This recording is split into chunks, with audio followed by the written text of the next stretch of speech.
Much more, hand this over to my colleague Luis, who's just going to go over a little bit of Zoom protocol for this rather large gathering, so we can just get everybody get comfortable and make sure that you're getting the best experience here. So I'm going to turn it over to Luis for a moment.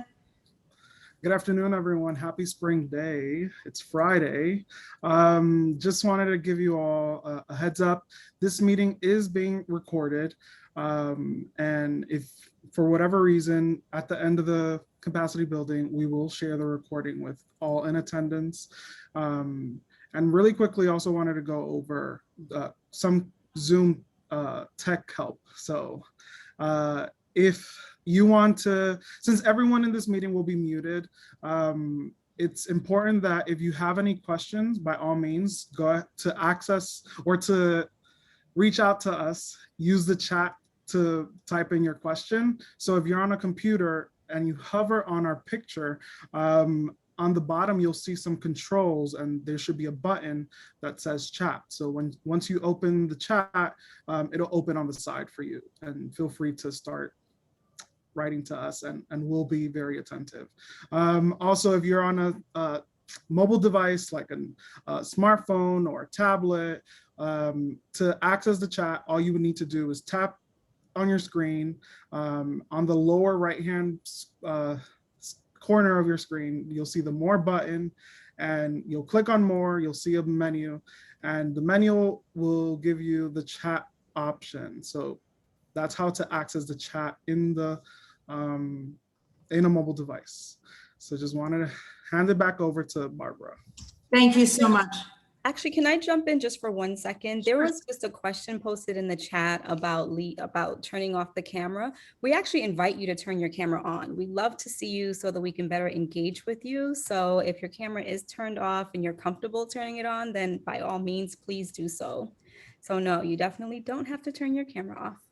Like to see you. Thank you, Fiona. I appreciate that.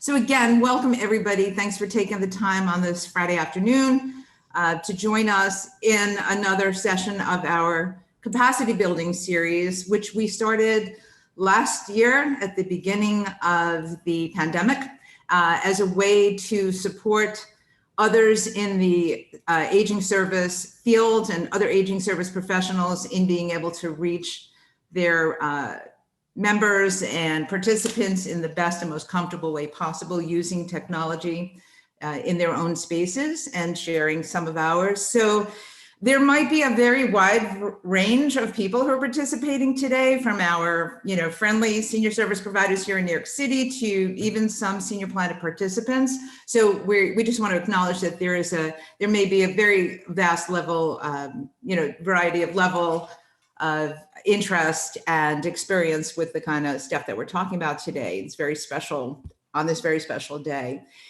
Somewhere around the middle of the presentation, a few minutes in, my colleague Suzanne will address some of the questions that we're raising. You can feel free at any time during Tom's presentation to ask questions in the chat, and we're going to try to get to as many as possible, clearly not all, but we will break for questions about the halfway mark. Then Tom will come back and we'll try to do it again at the end to be sure that we cover as much as we can. So there's a lot of material today and I don't want to take up much longer. I am going to turn this over to our executive director, Tom Camber. Hey, Tom. Thank you, Barbara, and thanks for the amazing introduction. I'm looking at the participants continue to climb. We're at 254. We've got somebody from the Netherlands. We've got people from Canada, California, Michigan. It's kind of amazing. This started out as a workshop that we were putting together that we figured would reach a few dozen partner sites and we'd be doing some capacity building, and it seems to be taking off. So I'm excited about that. A little nervous, so bear with me if I get tongue-tied, but it's a really exciting session for us. And for those of you who are new to Senior Planet or to OATS, again, I'm Tom Camber, I'm the executive director. I'm speaking to you from Brooklyn, New York. For those of you outside of New York, don't hold that against us. We love the whole country and also our international visitors. And I'm executive director of Older Adults Technology Services, which is OATS. And Senior Planet, which many of you participate in, is a project of OATS. So we're a lot of the participants on the session today are part of Senior Planet and visit our programs at seniorplanet.org. We've been around for 16 years, and OATS recently affiliated with AARP. So you'll see them on our logo and as part of our network as well. So I'm so excited to have so many different people here today. I know we've got a lot of different levels of experience and knowledge. And this is, I want to say, the first of what we're planning to have as a series of these events over the next year, really.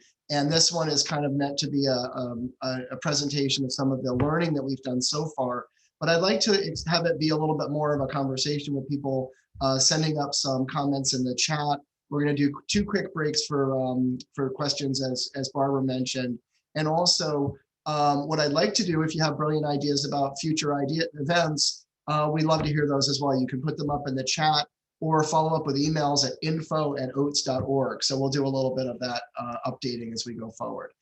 Okay, so without too much further ado, I'm gonna switch over to share my screen, which will be a PowerPoint. So you'll see the slides. You can also see my face at the side of your screen as I'm chatting, in a little thumbnail for most people. And when I stop for questions in about 20 minutes, I'll take those slides off so we can see each other a little bit better again. So thanks for being helpful having your cameras on if you can do that. Let me share my screen. Hold on a moment. Find the right button. Okay, and here. That should show it. And let me make sure I'm maximizing that. All right, you should see a slide up that says Design Against Ageism. Yes, yes, all right, I got a thumbs up. So without further ado, let's go into the first part here. So one of the things that's been going on at OATS for many years is that we've been doing all sorts of work. OATS primarily is a program organization. You know, we started out here in Bedford-Stuyvesant in Brooklyn, creating programs and helping older people get online. And as we've done our work over the years, there's been this kind of increasing attention to these issues around design thinking. And I wanted to just kind of flag a couple of things that are sort of what I'm thinking of as clues for when these topics of design thinking start to pop up in our work. So when we start doing classes at OATS and we're creating content, we'll be sitting around the table and saying, well, you know, which piece of material should we put in there, and what's interesting for people, or what's relevant, or what's meaningful. And so as you make those choices, you're starting to ask about the right experience or the right mix of experiences or things in a class. That's design thinking in a way. When we hire trainers, people ask me this all the time in workshops. They say, you know, what makes a great trainer? Where do you find your best trainers? Well, if you go to technology programs or graduate programs, you'll find a certain kind of trainer. If you go to customer service environments, you'll find a very different kind of person in the classroom. And when you're making those decisions, in a way, you're making a design decision about the experience of people that take the classes. When you think about the process for developing new courses or new programs, a lot of design thinking involves not just what the thing looks like or what the experience is for the participant, but it also involves a process around engaging the customers, not just at the end result of the equation, but often in the original and early parts of design. So that process on new offerings often flags these issues. When we work at Senior Planet, we don't just create classes that we teach in different environments, but we also create physical spaces. We open up centers. We have a wonderful one in Denver, Colorado, for example, at the Air Force Base there. And it's beautiful. Like, we spent a lot of time making it a compelling and interesting environment for people to come in. We did a similar space in Palo Alto, California a year or so ago. And there's one here in New York that's the sort of first Senior Planet Center. And when you're making these decisions about what a physical space looks like, again, you're thinking about design issues. And then even something sort of hardcore in the nonprofit impact space, when you start designing your metrics, when you're asking what you're measuring, you're also thinking about what you're designing. And so all of these different elements, to me anyways, and to people at OATS, start to push our thinking toward questions related to design. And it got us involved years ago in researching what people mean by design thinking, how it relates to social change, how it relates to aging. And we've been doing some learning. So this is sort of where we're going with it. I'm trained originally as a public policy person. That's what my graduate work was in. And so I spent 7 years, traipsing around the library with books on public policy and social change and things like that. And I want to just kind of contrast what at least I was traditionally trained to do with what we're sort of migrating to add to the equation through design thinking, just as a way of framing a little bit what we mean by design thinking. So when I was taught to do public policy work, which was our sort of framework for doing effective interventions in the social world, first of all, we were taught about market failures. Nonprofits, you create a nonprofit because you're trying to solve a problem that the market doesn't solve by itself. So in our case with older adults in tech, a lot of seniors are offline. There seems to be a challenge around aging and people feeling excluded or not supported as they're getting connections to the technology world. So you create a nonprofit to fill in the gaps for what the market doesn't do. When you ask whether or not a program is worth creating, there's one of the principal models that people use for evaluating program design is cost benefit analysis. Is the measurable outcome from your program higher than the cost it takes to run it? And that's sort of one of the standards that people use. We spent lots of time learning about regulatory compliance and risk management with public policy. So one of the evaluations that you use, of course, is, does this policy or program lead to something that matches, our national or a local regulatory system that we're setting up? And then there's all sorts of questions about eligibility and equity and fairness, who gets in, and is it serving everybody, and is it reaching underserved populations in certain ways? And I don't want to take away the modality of public policy. I use it every day, but there's a kind of complementary set of ideas that I would group under design thinking that are interesting in contrast. So one of them is, instead of focusing on something like market failure, design thinking uses a much more market-driven model and thinks about the customer experience. When you create a program, one of the first questions you ask is, what do the customers want? What are, even just calling people customers is a factor. Are they participants or are they clients? The design thinking approach starts to treat people a little bit more using that somewhat charged term of customer.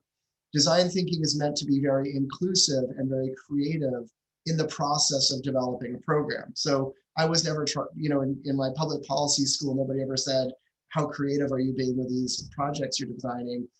It was more around, sort of a set of parameters we're trying to meet.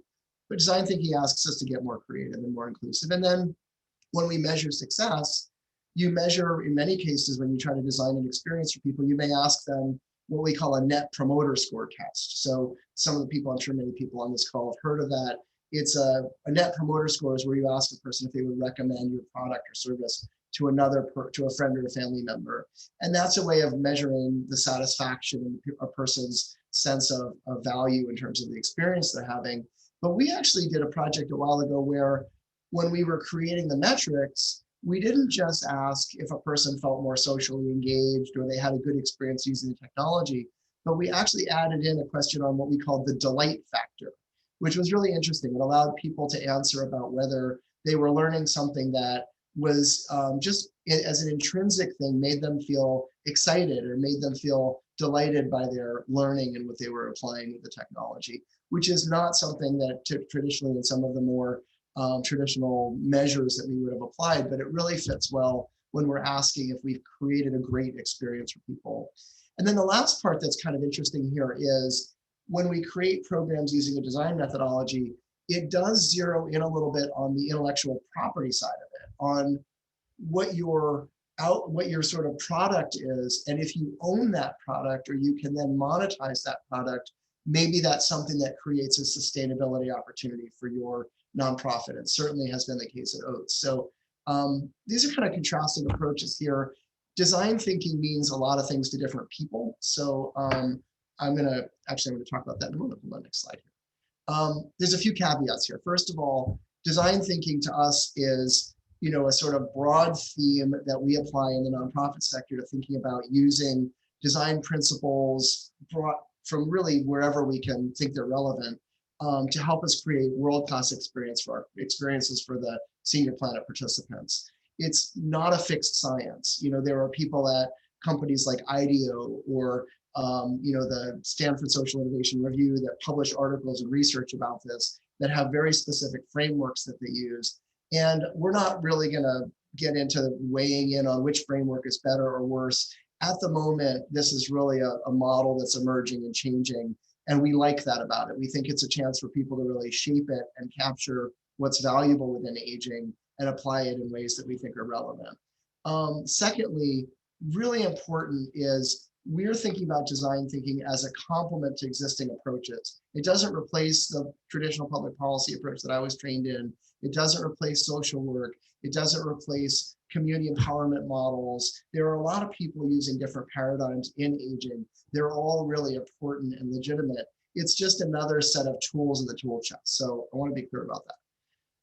Third, what excites us about it to some degree is it's fairly new in aging. When we talk to funders and partners about it, there seems to be a lot of interest in it as a kind of new, fresh approach to some ideas that we've been chewing on and working on for years. And the fact that we have 270 people in this workshop right now gives us a little bit of excitement around the fascination that we all have with where there might be some overlaps or things that we can learn from it.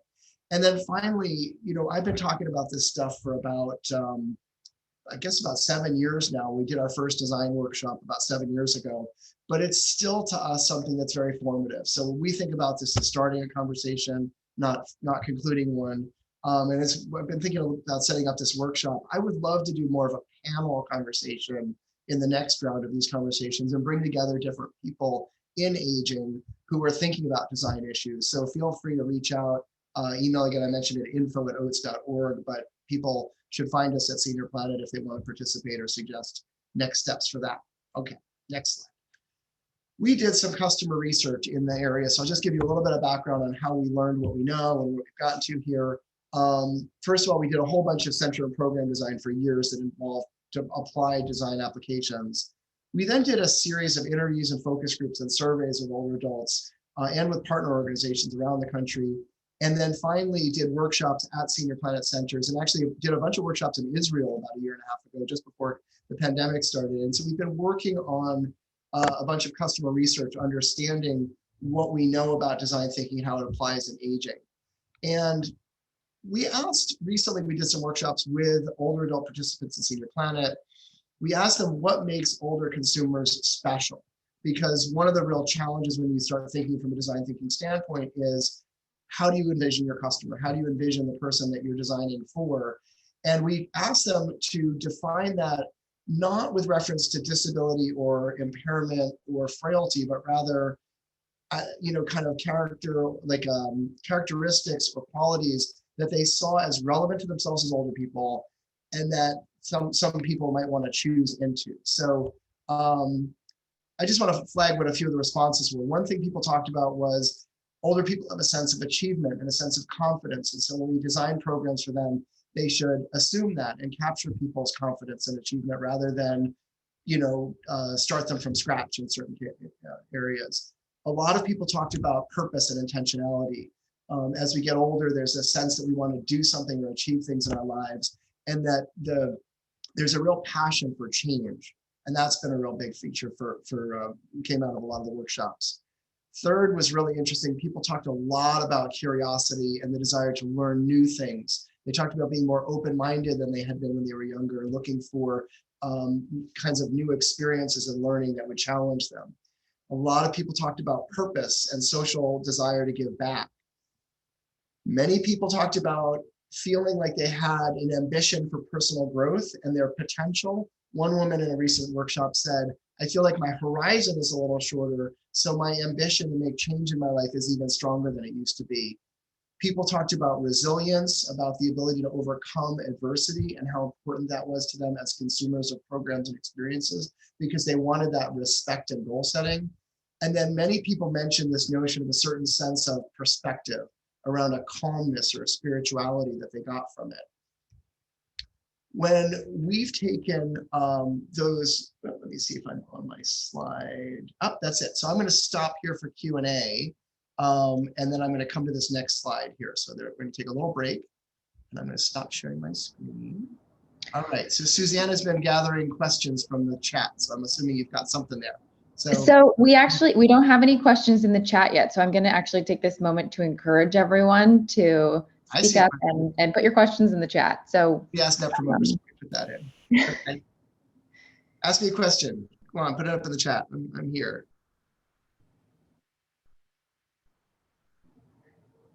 I actually have a question in the meantime while everyone else brings their own questions together. For people who already have existing programs, how do you recommend that they kind of pause and rethink them? I think, most people's programs get reset pretty regularly, whether, you're reapplying for funding or people are doing an evaluation of something and they're making some changes to it. I think what's really great about the using these design approaches is one of the first real things that we ask people to do is engage the customer. That notion of customer research, it's kind of trying to use a model that many businesses use in product design, where they go out and sit with customers and very open-ended. They don't tell them like, we're going to make you an iPhone, so what do you think of it? They just say things like, how do you communicate with people? Or how do you entertain yourself? Or how do you get information?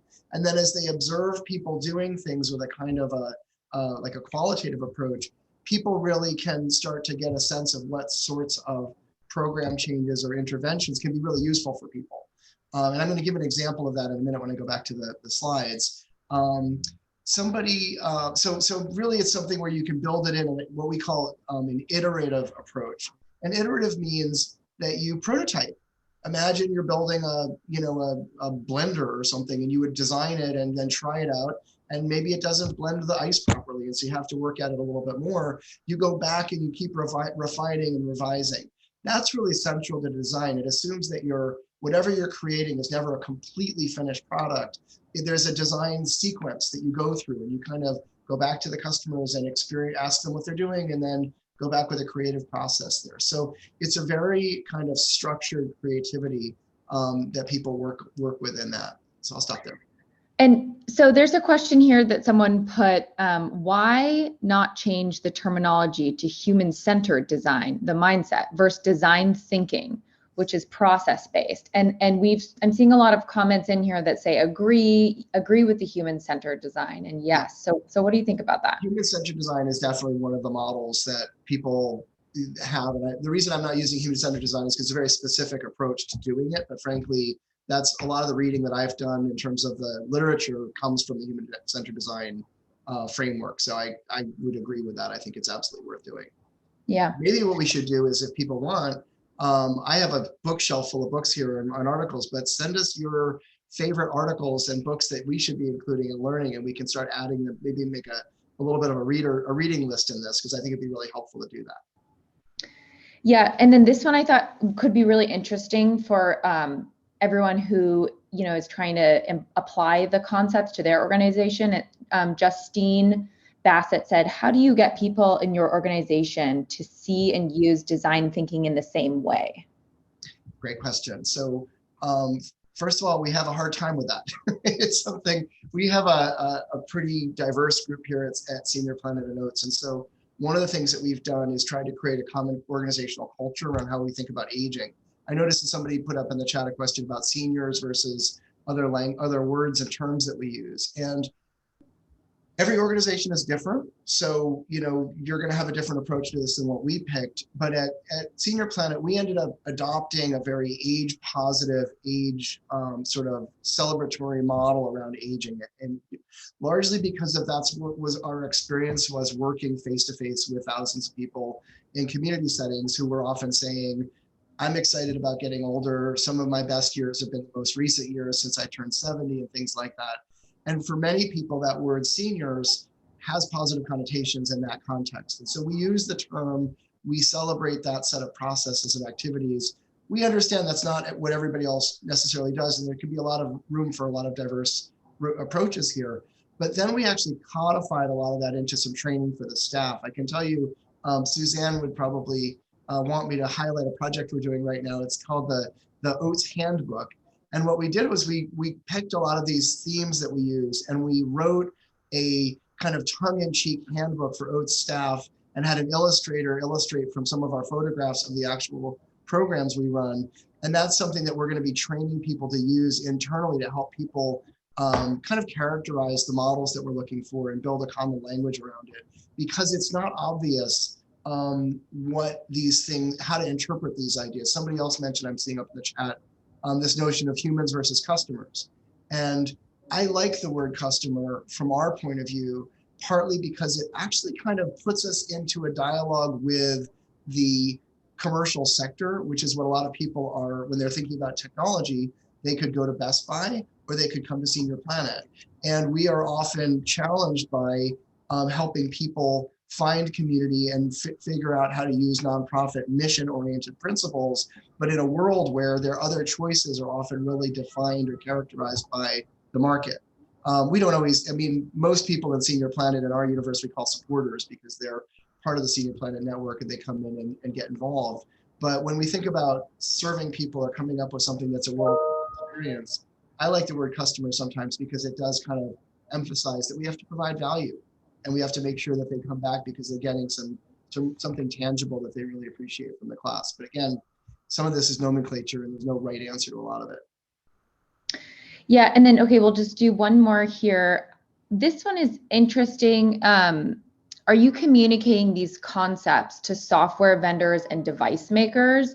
And then a follow-up that kind of corresponds to this in the chat was, one woman said, currently my husband and I expressed our frustration how when phones and apps are updated, we have to relearn and can no longer figure out how to do what we're doing. So some tech frustrations there.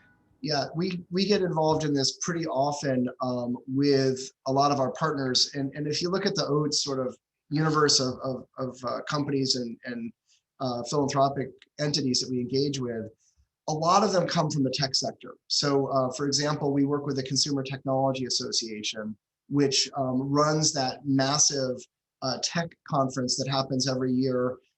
This year it didn't happen in Las Vegas because of COVID, but the largest technology conference in the world is called CES, and it takes place every January. And they've been a supporter, the group that runs that has a foundation. Their foundation is really interested in aging. So for those of you who are looking for ways of raising money around this stuff, the Consumer Technology Association is one of the best places to explore new ideas. They're really interested in investing in different models. We've been working with them for 8 years now. We go to CES every year. We've done a lot of dialoguing with their board and their participants. And we've actually done engagements with some of the tech companies, helping them design products and programs and approaches, even including here in New York City. We worked with the city Department of Transportation, which was designing an app for paratransit and wanted us to test that with older adults at the Senior Planet Center. So we did that. We actually did an engagement with them and helped give them advice and improve the app. We've worked with banks, helping them design instructional videos to help older people connect with online banking resources. And we've worked with Sony engineers who came out and visited our center, and we helped with some understanding of how older adults can interact with technology. And this frustration that the woman is expressing on, having to deal with these upgrades and updates are, to us, a real opportunity for older people to shape how technology gets created. We think there's a lot of potential for driving corporate and design practice out there, so people understand some of the consequences of what it takes when a person has already adopted a platform and suddenly you switch the platform out on them. I remember we worked a lot with the electronic medical records when they were being created in the first wave of that here about 10 years ago. We worked with a hospital here in New York City to design trainings to help people access their medical information with the hospital. And halfway through the program, they changed the format of the electronic medical record. And so we had all older people that were in their 80s who had spent weeks learning how to enter data. And suddenly it was like somebody pulled the blanket out from underneath them. And some of those dynamics are really important to communicate with the companies and the designers there. So there's kind of a dialogue opportunity here. We've been doing it. I mean, we do several of these engagements every year, and I think this is a real growth area for the field. Are we at 1:30? I'm supposed to go back to my slides, Suzanne. I'm trying to keep myself on schedule here. So we're going to break for questions again in about 15 or 20 minutes. So make sure we get some more, and I will be ready for those as well. Okay, so I'm going to share a screen again, and I'm going to go back to my presentation. Really quickly, Tom, just want to interrupt. I just want to step in and say that I'm turning on closed captioning. So just in case it's in the way of the presentation, feel free to click and drag the closed captioning on your screen so that it doesn't block anything from your view. And okay, thank you for doing that, Luis. All right, so this is my screen. People can see the screen again? Nodding, yes, good, okay, good. So the last section here, I want to just sort of talk over, this is lessons that OATS has learned. It's information, because now I'm looking at my closed captioning. I'm going to get all distracted, but I'm fine, Luis, thank you. These are the lessons that we've learned. They're broad lessons. They're not meant to be universal, but it's some things that have come out of our engagement. First of all, one of the really big themes is that we are really excited about this notion, what we call aging optimism. People have come in the doors to Senior Planet. They always come in with a technology question, but very typically that technology question mutates into a conversation about their goals and what they're trying to achieve. And that sense of optimism about aging, I think, drives a lot of our thinking when we do program design. Secondly, there's this issue of special qualities of older adults. What is it about seniors or about older people that we want to kind of connect to that makes us excited about this as a social mission? It's not simply a project that we're doing randomly for people of any age or any demographic. We're focusing on aging. And for us, it's important to think about at any given point in time, what does that look like for us and how does it motivate certain kinds of decisions when we think about what's relevant or what's important or helpful? Third, we think a lot about program and experience design. It's not simply about the input in the process, but also how do you make sure that the program itself and the experience from the minute a person touches your program or your organization is somehow consistent enough that we're really creating a great experience and an outcome for people.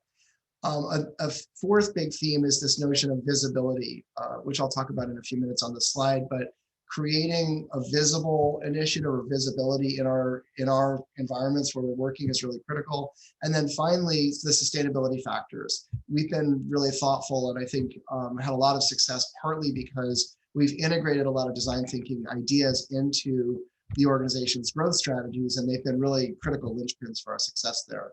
I want to take a moment and just kind of talk briefly about a case study that would give an example of some of these ideas. About 10 years ago at OATS, we started working pretty heavily on job training programs, helping older adults get access to the workforce. People were coming in and taking our basic class, and we did a survey and we asked them, what would you like to do in the intermediate or the next stage of the programs you're doing? And surprisingly, the majority of people said they were interested in things related to working or starting businesses or increasing their personal income. So that led to a series of classes first on job searching, and then people that were searching for jobs came in and said, listen, we've got small businesses that we're starting. Can you help us as older adult entrepreneurs and create programs around that? So we got some funding to build a program. We created a 10-week course that fit into our overall course design, so people could come in and take these 15, they typically learn in computer labs, groups of about 15 computers and people at a time. And we called the course Startup, and we designed it as a model that would be of maximum relevance to older learners who were starting businesses. So it was really a technology class, but each piece of the tech was related to something the person would be challenged to do when they started a business. So for example, there's business planning sections, and we used different ways of doing sort of business ideation. And then there were things around naming your business and buying a URL that would be the right website address for people that are starting a business. We did risk analysis and help people understand how to do some risk analysis and study the challenges that you're doing. We talked about fulfillment. And so each of the things that would go into starting a small business or advancing one was in the curriculum guide. We interviewed experts in the field, but we also did focus groups and case studies with people so that they could help guide what would go into the curriculum.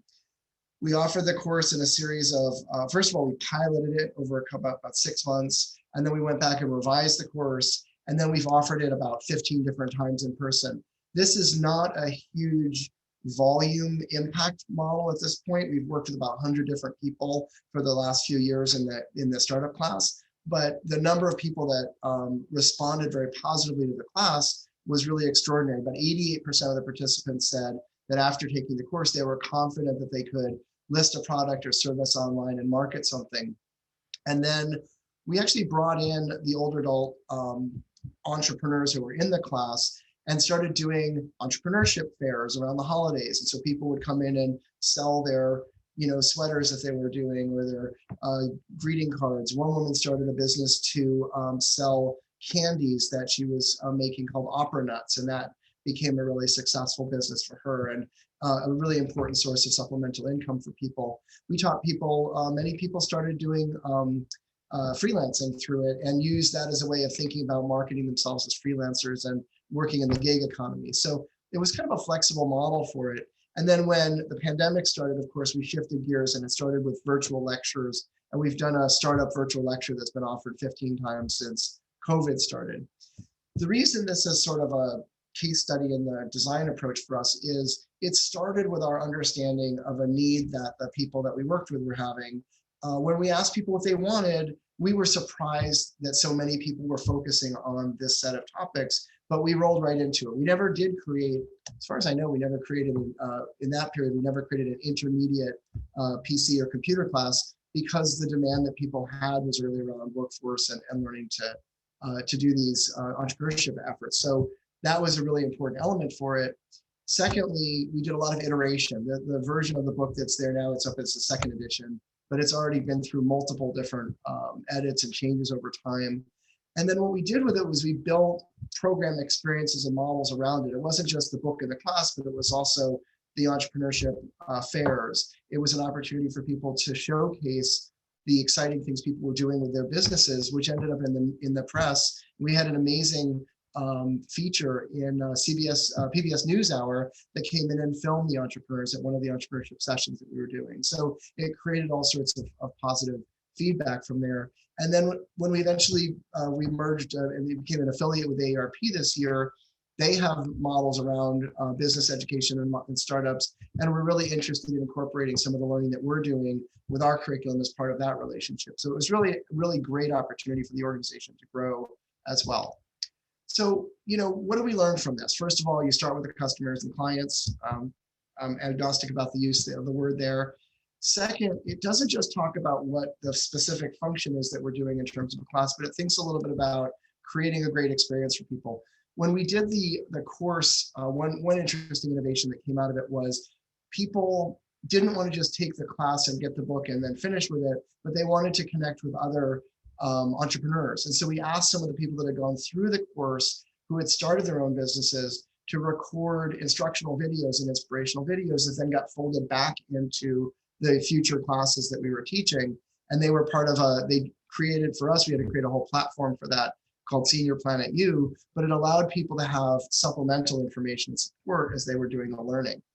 Third, it really, for us, it privileges creativity for us and collaboration. So there was a lot of engagement with older adults that were doing the work themselves, but also having to think about what would a great experience be for people to get them different kinds of programs. And so my staff were really engaged in it. There were probably 20 different people at OATS that worked on this project. And then we really look at creating what we call a world-class experience. And this is one of the real elements around design thinking that I think is important. We had people come in who had the ideas for a very small scale project where they might be earning a few $100s a month potentially.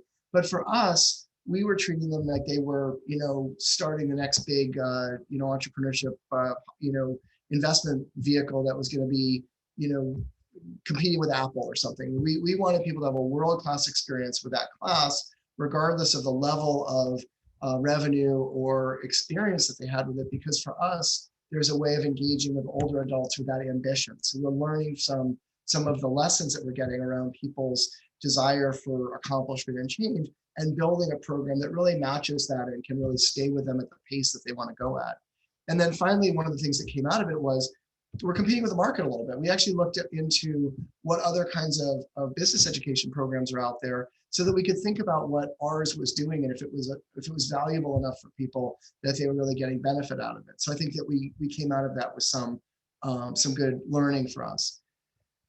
The big question that we're thinking about now is like, what do we learn from this approach? Why do we really want to talk about it, and why is it important in this sector now? First of all, there's this notion of aging optimism that we talked about a little bit earlier. one of the women that we worked with at Senior Planet came to me and said that she, made sure to emphasize this. She said, my best years of my life have been since I turned 70. These are, I feel better about my body. I feel better about my ability to accomplish things. I want to have something. One of the reasons that I love Senior Planet is that it's a place where I can come and share that with other people, and I can have something that really reaches the level that I think is appropriate for me. And so one of the challenges with the design thinking model is, how do we create an outcome that's sort of excellent or awesome or world-class for people, and that really respects that need that they have, that many people have for something that feels special and amazing. And even if it's something that's funded by the city of New York's Department for the Aging, we have people come into our programs occasionally and say, wow, I didn't realize that the city was doing something that's so special. And our position is like, of course they're doing something that's so special. It should be that great for you. You should feel uplifted and ennobled by this experience. So that's a big lesson for us that really fits well into these themes. Secondly, we've done a lot of work around thinking about the differentiation within the sector. And so we've talked a lot with people about what they wanted and what the programs were. And person-centered or human-centered design is critical. We've done a lot of work on trauma-informed design. We got a project recently that we completed with Holocaust survivors, where we designed a project for people that were survivors and that wanted something that would respect their experience as survivors and be thoughtful about the traumas that they had experienced. And so sometimes that can be a critical element of the program that you design. Creativity I've talked about, but thinking about how we apply skills and how we engage people so that it can be applied in different environments. OATS does programs in rural communities in upstate New York and Texas and Colorado, and then we do programs in very highly urbanized communities in New York City and Maryland and California. These different models require some variation in terms of how we deliver things, and we've learned a lot about that. When we think a little bit about the special dynamics here, by the way, this is one of our entrepreneurs, Virginia, who's done a lot of coaching in that program. A lot of it is thinking about how you do user testing, how you do iteration, how your content can be more inclusive and a little bit more wide variation in terms of what's on the classes. We try to bring the organization's experience to the process so that we realize it's not just a kind of general asking of questions of what people want, but we're also thinking about what do the trainers know that we've learned. There's people, for example, Luis, who's helping out with the session today, has taught, I don't know how many hundreds of classes at OATS, but a lot. And so the value of the staff and the people that are engaged in the programs in helping guide what goes into the curriculum and test out some of those ideas has really been meaningful from a program standpoint. And then sustainability wise, it's not just about money, but it's also about the people. What's your team going to want to do, and how are they being engaged with something that grows their workflow a little bit? We bring this visibility feature into the front and center of a lot of the work that we do when we do design work at Senior Planet. And that comes directly from the dialogues with the participants. When we talk to people about what their priorities are and what the most important value add would be, one of the things that comes up a lot is this notion that people say, I want to be more kind of visible, more engaged in society. A woman that we talked to recently last year, just before the pandemic, said that when she was on her way over to Senior Planet, she went to a shop to order something, like a deli, and the person at the deli counter just looked right past her and took the person behind her in line. And that prompted a conversation about visibility and engagement. And one of the things we try to do with our design approaches is get people out there in the community and be as visible as possible. And one of the interesting things we did there, by the way, which is kind of fun, is we created a program once where we did a dance party sponsored by Senior Planet, Intergenerational Dance Party, and we took over one of the nightclubs in New York that's seen as a space that's only really catering to the young, hipster types. And we brought in, people in there, throughout the age range, and we made it a bring your own vinyl party, and people danced, and they had an amazing kind of occupy a nightclub kind of event. And then finally, there's something really critical about sustainability for us. We've learned that when you do a lot of design thinking work, it creates organizational capacity that really tends to build, I think, stronger revenue models. When you've got sort of different design approaches and some really special classes, there are funders out there that can be in the corporate sector. There are funders that are in the philanthropic areas where they're really interested in investing more in those models, whether it's, to get a sponsorship that might be aligned with, some sense of public purpose they have, or in some cases having the organization be an advisor or a consultant to their businesses so that we can build more impact, but use their corporate dollars as a way of doing that. There's a real sense for us of when we do effective design of creating transformations, and we spend a lot of time trying to measure the transformations and outcomes that people have. So we've created a series of surveys and metrics for people that go through the programs, and we use those to then guide the next round of any program design. So we've got a couple of universities, Cornell University most actively, have helped us build these questionnaires, which often involve dozens of different tested questions that we use. But those really allow us to then create kind of a positive feedback loop in terms of building programs over time. Last big set of challenges here. What are the conundrums? What are the problems that we face when we look at this? And one of the things that we struggled with is how do we handle the diverse market segment amongst older adults? The reality is older people are as diverse as any group of people that we're going to work with. And so it's not a one size fits all. And from our perspective, when we think like design thinkers, we sometimes get into these challenges of, well, if we go in this direction with a class or program, what if some other group that thinks of themselves differently that might answer that question where we say what's special about older adults as consumers or experiencers of programs? How do we handle that?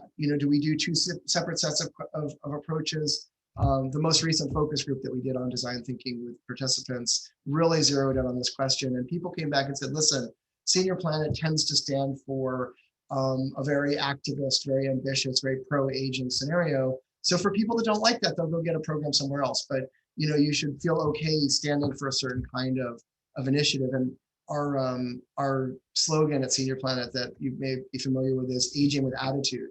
And that puts us in a certain kind of framework when we have to think about this stuff.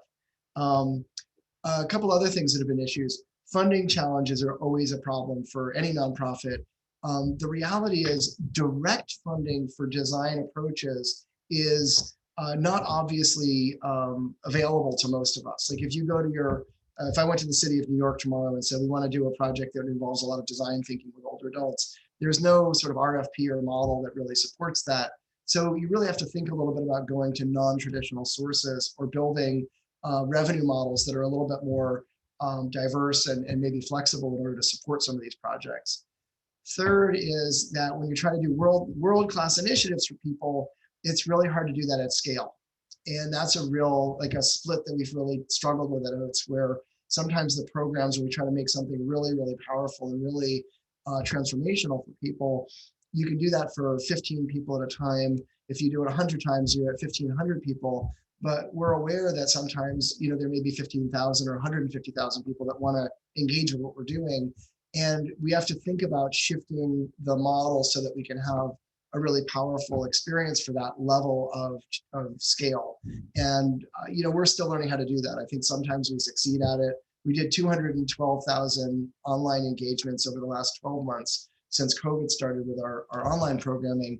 And some of those I think really were spectacularly high quality. And some other ones we've looked at and thought, we want to tweak that model or retrain ourselves to do a better job in delivery. So we're always learning there. And then finally, there's this creativity challenge. When you do a design approach and you create the project and you do all of this great iteration, people take the class and then they come back and say, well, so what's next? Are you going to do another one of these next week or next month?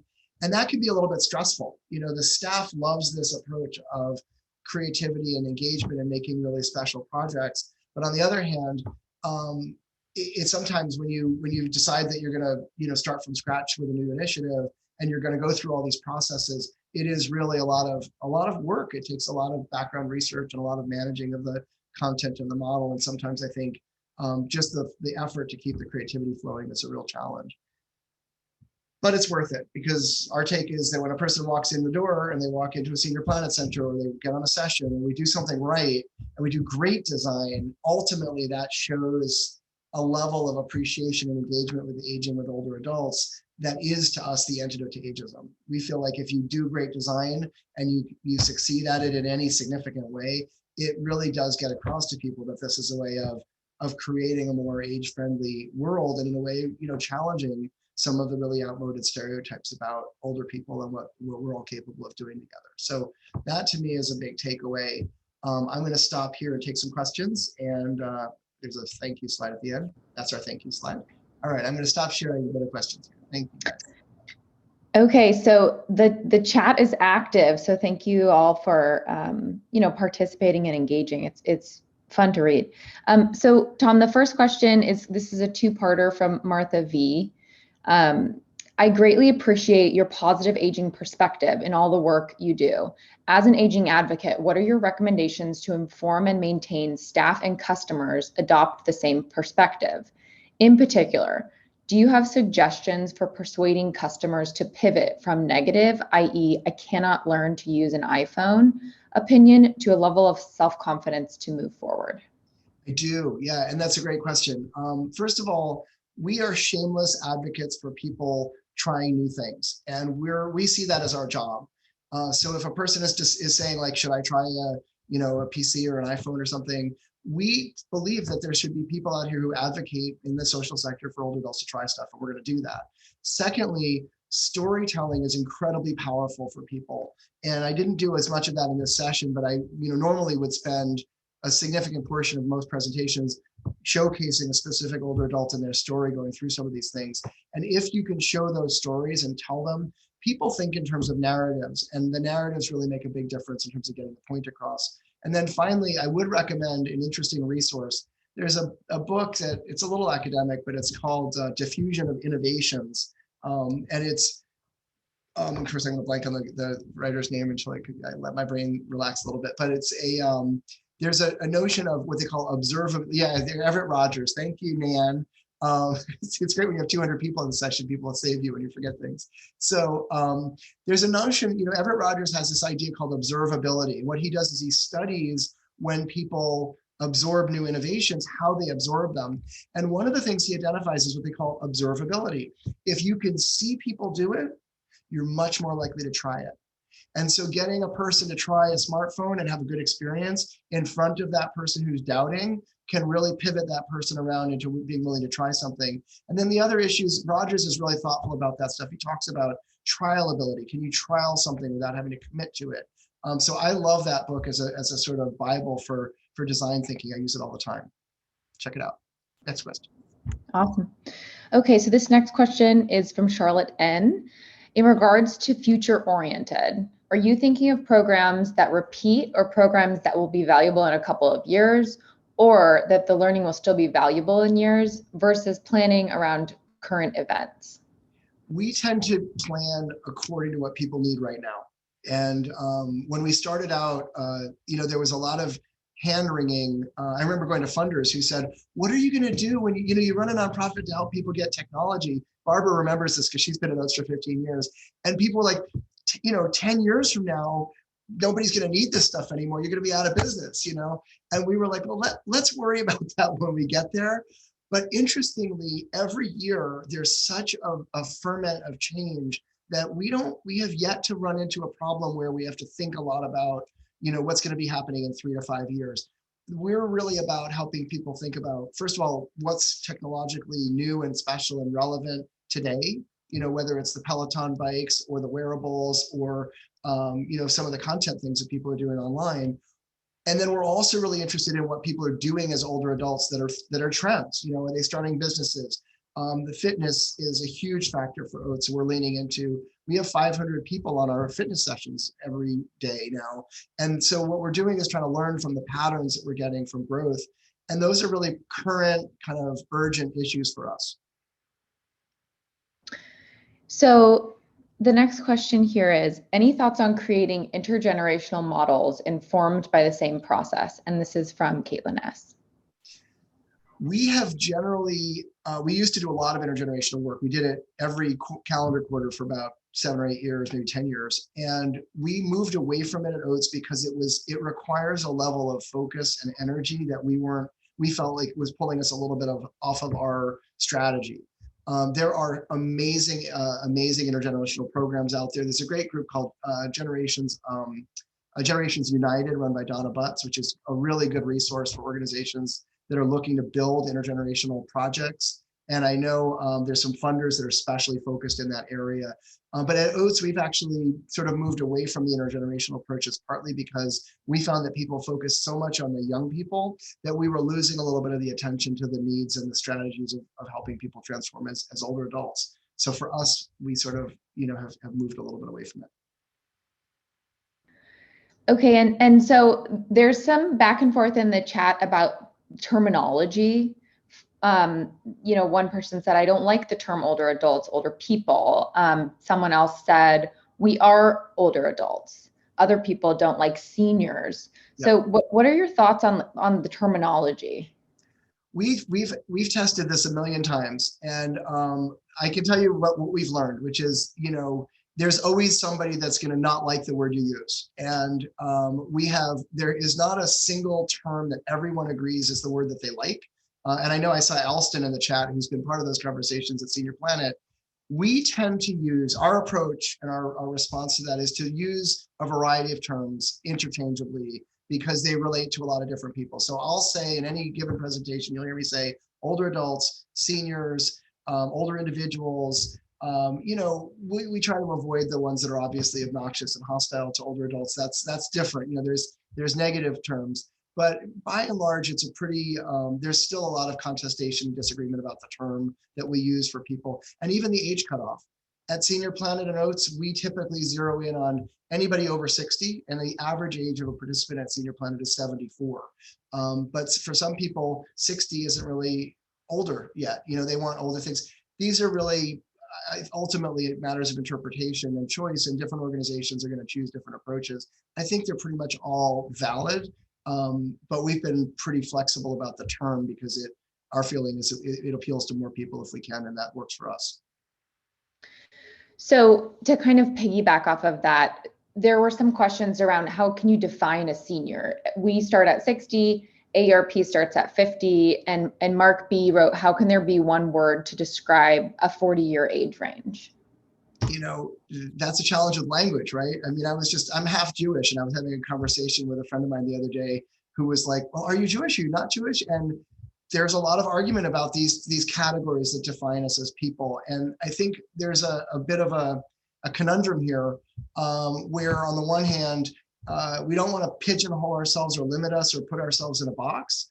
But on the other hand, language helps us shape our world. It helps us define things that we care about and think about whether, some people really, really, really care about themselves as senior citizens, and they want to come to a class at OATS and they say, I'm here because I want to participate make a difference as a senior citizen. Others hate that word, and they'll come in because they're a mature entrepreneur and they use different languages and different angles on it. We try to embrace everybody and support them respectfully. And so far it hasn't really hung us up. We've been doing this for 16 years. So mostly it's a side conversation that we have periodically, but it hasn't been super central. Yeah, and so this is more of a technical question, but we did get two people in the chat asking it. Could you expand on what a net promoter score is for people? Sure, I'm happy to. That's a pretty big topic for us. Net promoter score is used mostly in business, and it's typically a measure of customer satisfaction. The reason it's so useful is that it's incredibly flexible. So if you ask a person, would you recommend this product or service to a friend or family member? Everybody can answer, almost any product or service can be fit into that scenario. You can ask that about a car, you can ask it about a movie, you can ask it about, a class. And so it allows you to compare apples to apples in terms of the customer's experience. And if people don't want to recommend it, there's a measurement for that. You can actually have a very, net promoter scores are pretty hard to get up in the high levels because a lot of people either don't have an opinion or they would not recommend it, and that gets subtracted from your score. There's a bunch of articles online about it. We had to refine our model and learn how to do it. It's one of the things we habitually ask, and it's not a traditional social science topic. It's a measurement. But we like it because, one, it gives us a way of measuring across all of our programs. And also, when you do an NPS score and then you sit down with a corporate funder and talk to them about your work, and you say that we measure NPS, they all perk up. They're like, oh, you're familiar with our language. And it creates a chance for us to dialogue a little bit about our work with people that may not be from the social impact sector that we come from. And it creates an opportunity to bridge, which we care about. Great. I'm going to have that be the last question, Tom, because I want to be mindful of time. And I just want to flag that Luis dropped a link to a survey in the chat. So for anyone who can, we'd love to hear your thoughts about this capacity building session. Thank you, Luis. Luis, I can't believe you put that together like while I was talking. You're a genius. I want to thank Suzanne and Luis and Barbara and Fiona and Bree and Sherlyn, who are all on the team, and Kim is here too. Marissa's here, who've really done a lot to put this together and prepare us for it. You know, everything that I said today comes from the work that they did. They did the research with me and prepared all of this material. So I'm just really grateful that they worked so hard on it. And I'm amazed that we had so many people, and so happy that it was a good group. And literally in those questionnaires, give us more questions and prompts, and we'll do more of these sessions. I think it's a topic for everybody to learn together. And you know, we're just getting started with it. So thank you all. And I hope people have a great weekend as well. Thanks so much, Tom. Thank you, everybody. It was great to see everybody. Have a great weekend. We'll see you at the next one.